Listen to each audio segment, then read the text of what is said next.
आजकल government employ या उनके फैमिली के मन में सिर्फ एक ही सवाल है, आखिर एट्थ पे कमीशन कब लागू होगा? क्या नई सैलरी 2027 में मिलेगी या फिर 2028 तक भी इंतजार करना पड़ सकता है? सोशल मीडिया पर तरह तरह की अफवाहें हैं, लेकिन सच्चाई क्या है? विगटेल्स के इस वीडियो में कोई अफवाह नहीं, बल्कि पिछले पे कमीशंस की पूरी टाइमलाइन देखकर समझेंगे कि एट्थ पे कमीशन को लागू होने की संभावित तारीख क्या हो सकती है। लेकिन उससे पहले एक जरूरी बात, सरकार ने पे कमीशन का गठन तो कर दिया है, लेकिन अभी कमीशंस अलग अलग मंत्रालयों, कर्मचारी संगठनों और पेंशनर्स से सुझाव लेकर अपनी रिपोर्ट तैयार कर रहा है। हाल ही में विभागों से डेटा जमा कराने की प्रक्रिया पूरी हुई है। अब असली सवाल पर चलते हैं कि नई सैलरी कब मिलेगी। अगर पिछले पे कमीशंस का ट्रेंड देखें तो रिपोर्ट तैयार होकर सरकार को मिलने और फिर उसे मंजूरी प्राप्त करने में जो औसत समय लगा है, लगभग वही यहाँ भी लग सकता है। अगर बात फिफ्थ पे कमीशन की करें तो आयोग का गठन 9 अप्रैल 1994 को हुआ और आयोग ने अपनी रिपोर्ट 1997 में सरकार को सौंप दी, जिसे सरकार ने 24 अक्टूबर 1997 को मंजूरी दे दी और इस तरह से रिवाइज्ड पे स्केल 1 जनवरी 1996 से लागू हुआ और कर्मचारियों को इसका एरियर भी मिला।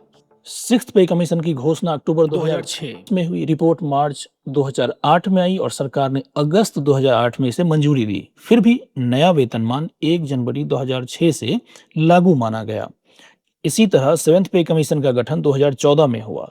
आयोग ने नवंबर 2015 में रिपोर्ट सौंपी, जिसे सरकार ने 29 जून 2016 को मंजूरी दी एंड फिर से इफेक्टिवली यह 1 जनवरी 2016 से लागू हुआ। अगर इन तीनों पे कमीशंस का पैटर्न देखें तो रिपोर्ट जमा होने के और सरकार को उसे मंजूरी देकर लागू करने में लगभग 6 से 8 महीने समय लगे हैं। इसी आधार पर यह कहा जा सकता है कि यदि सब कुछ ठीक रहा और एट्थ पे कमीशन की रिपोर्ट सरकार को मई 2027 तक मिल जाती है तो इसके 2027 के अंत तक लागू होने की संभावना प्रबल है।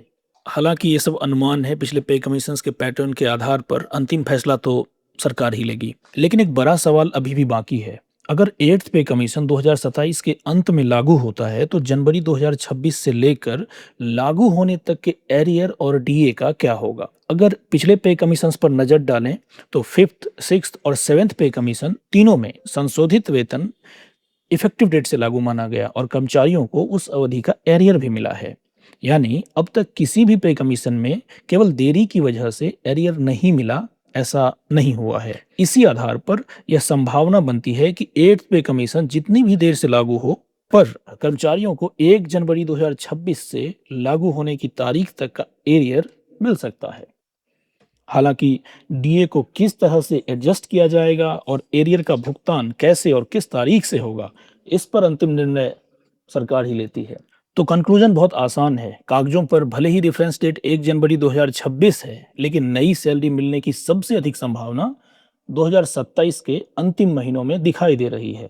अब आपकी क्या राय है? क्या आपको लगता है कि एट्थ पे कमीशन 2027 में लागू हो जाएगा या मामला 2028 तक जा सकता है? अपनी राय कमेंट में जरूर बताइए और अगर आपको ऐसी रिसर्च बेस्ड जानकारियां पसंद आती हैं तो चैनल को समझ गए। Thank you.